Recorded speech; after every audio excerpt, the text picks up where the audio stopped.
सचिन वसुले, धनश्री कंपनीचे प्रतिनिधी. मी आज दीपक भाऊ पकडे यांच्या शेतामध्ये आलेलो आहे. तर यांनी आपल्या कांद्याला ट्रीटमेंट केलेली आहे धनश्री कंपनीचे. तर थोडंसं त्यांच्याकडून माहिती घेऊ आपण की त्यांना आपल्या धनश्री कंपनीचे प्रोडक्ट कसे वाटले. दादा, तुमचं नाव? दीपक बापूरावजी पकडे, ब्राह्मणवाडा थडी.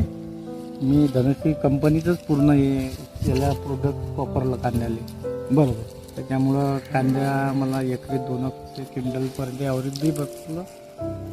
हे जे क्वालिटी जे आहे ते 1 नंबर क्वालिटी आहे, म्हणजे टिकाऊ क्वालिटी. बरोबर.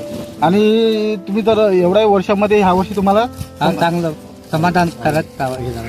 बरोबर. आणि हे धनश्री कंपनीचे प्रोडक्ट तुम्हाला आवडले? आवडले. बरोबर. आणि बाकी शेतकऱ्यांना तुम्ही काय सांगू इच्छिता का धनश्री कंपनीचे प्रोडक्ट? या धनश्री कंपनीच्या प्रोडक्टमुळंच कांदा आमचा टिकाऊ आणि चांगला पिकला. आम्हाला ॲव्हरेज चांगलं बसलं. आणि एकरी तुम्हाला 200 क्विंटल 200 क्विंटल. आणि साईज आहे चांगली आहे, बघ मोठी साईज आहे. बरोबर. नमस्कार.